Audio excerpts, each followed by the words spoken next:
नमस्कार, जय हिंद दोस्तों। आज के इस सेशन में हम बात करने वाले हैं छत्रपति शिवाजी महाराज के बारे में। जैसा कि आप सभी को पता है, फिलहाल भारत के अंदर छत्रपति शिवाजी महाराज और छत्रपति संभाजी महाराज काफी ज्यादा चर्चा में हैं। और रिसेंटली क्या हुआ है, छत्रपति शिवाजी महाराज से रिलेटेड एक मंदिर जो है उसका उद्घाटन किया गया है महाराष्ट्र के मुख्यमंत्री देवेंद्र फडणवीस के द्वारा।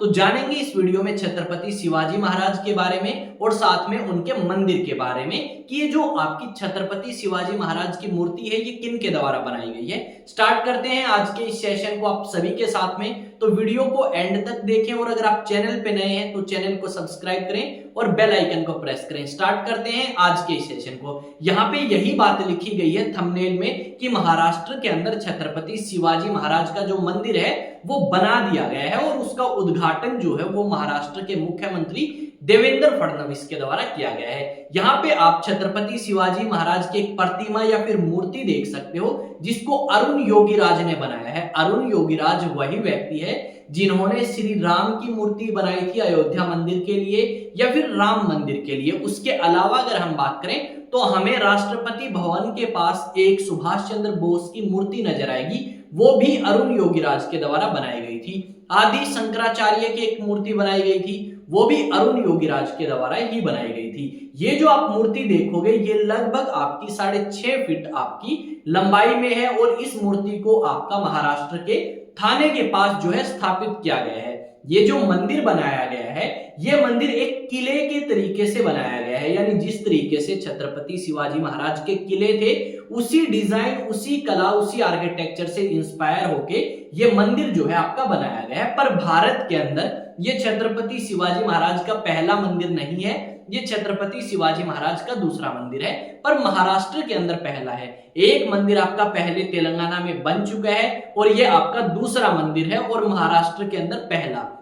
यहाँ पे अगर इस मंदिर की बात करें तो इस मंदिर का उद्घाटन जो है वो किया गया था 2017 के अंदर और इसके लिए जो जमीन दी गई है वो राजू चौधरी नाम के एक व्यक्ति हैं जो छत्रपति शिवाजी महाराज से आप कह सकते हो ज्यादा ही इंस्पायर हैं, उन्होंने दी है। यहाँ पे 2017 में उद्घाटन किया, 2018 में काम शुरू हुआ और 2025 में इसका उद्घाटन जो है वो कर दिया गया है। थोड़े दिन पहले हमने ये खबरें भी सुनी थी कि महाराष्ट्र के अंदर एक छत्रपति शिवाजी महाराज का स्टैचू लगाया गया था और वो तेज हवा चलने के कारण गिर चुका था। उसके ऊपर भी भारत के अंदर काफी ज्यादा राजनीति हुई थी। यहाँ पे आप देख सकते हो महाराष्ट्र के जो मुख्यमंत्री हैं वो आपका इस मंदिर का उद्घाटन करते हुए आपको इस तस्वीर में नजर आएंगे। यहाँ पे बात करते हैं थोड़ी सी छत्रपति शिवाजी महाराज के बारे में। अगर आप बात करोगे तो छत्रपति शिवाजी महाराज जो हैं उनका जन्म मोरडे महाराष्ट्र राज्य के अंदर हुआ और उन्होंने कहीं ना कहीं हिंदू धर्म को लेके या आप कह सकते हो हिंदू धर्मोद्धारक की उपाधि उन्होंने धारण करी और हिंदू धर्म के लिए उन्होंने मुगलों से लड़ाई करी। और जो मुगल भारत के अंदर अत्याचार कर रहे थे, खासकर औरंगजेब की अगर आप बात करें तो औरंगजेब के खिलाफ भी इन्होंने काफी ज्यादा लड़ाई लड़ी।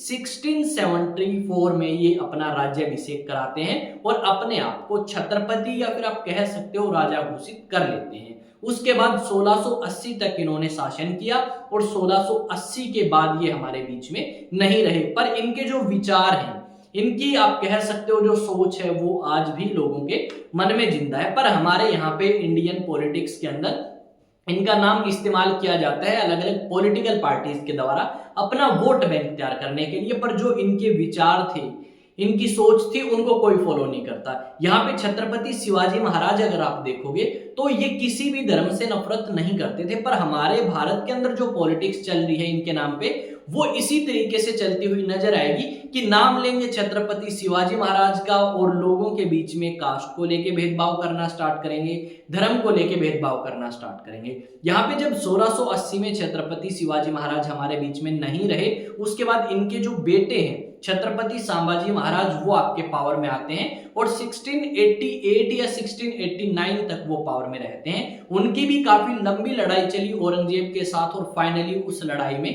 कहीं ना कहीं आप कह सकते हो कि हमें छत्रपति संभाजी महाराज को खोना पड़ा, पर उनके जो विचार हैं, उनकी जो सोच है वो आज भी लोगों के मन में जिंदा है। साथ में एक रिसेंटली मूवी रिलीज हुई थी छावा नाम से। उस मूवी के बाद हमने बहुत सारा विवाद भारत के अलग अलग राज्यों के अंदर देखने को मिला। हमने ये देखा कि दिल्ली के अंदर जो सड़कें थी मुगलों के नाम पे, उन सड़कों के ऊपर जो आपके पोस्टर लगाए गए थे उन्हें तोड़ दिया गया, उनके ऊपर टॉयलेट कर दिया गया, और ऐसी ही चीजें हमें भारत के अलग अलग राज्यों में देखने को मिली हैं। ये जो अलग अलग संगठन हैं हिंदू धर्म से रिलेटेड, वो अलग अलग टाइम पे डिमांड करते हैं कि छत्रपति शिवाजी महाराज से पंगे लेने वाले व्यक्ति, औरंगजेब की जो कब्र महाराष्ट्र के अंदर है उसको यहां से हटा दिया जाए। पर मेरा सवाल ये है कि औरंगजेब आज से लगभग 315 साल पहले जा चुके हैं इस धरती से, और अगर हम उन्हीं चीजों के ऊपर फोकस करते रहेंगे जो इतिहास में गलतियां हुई हैं, तो वही गलती हम रिपीट कर रहे हैं। वहां पे औरंगजेब ने हिंदुओं के साथ बुरा व्यवहार किया, आज हम मुसलमानों के साथ बुरा व्यवहार कर रहे हैं, तो इतिहास हमें भी इसी तरीके से याद करेगा जैसे हम औरंगजेब को याद करते हैं। तो मेरी आप सभी से ये रिक्वेस्ट है कि हमने छत्रपति शिवाजी महाराज का टेम्पल बनाया है, तो हम वहां पे जाके अपना सर झुकाएं और हम उनसे कुछ अच्छी बुद्धि लें कि हम किस तरीके के काम करें और किस तरीके के ना काम करें। हमें शायद इस तरीके का भेदभाव कास्ट को लेके या धर्म को लेके हमारी कंट्री भारत के अंदर तो नहीं करना चाहिए, क्योंकि हमारा धर्म हमें ये चीजें नहीं सिखाता है, और जो इस तरीके की चीजें करता है तो शायद वो एक सच्चा हिंदू या सनातनी नहीं हो सकता।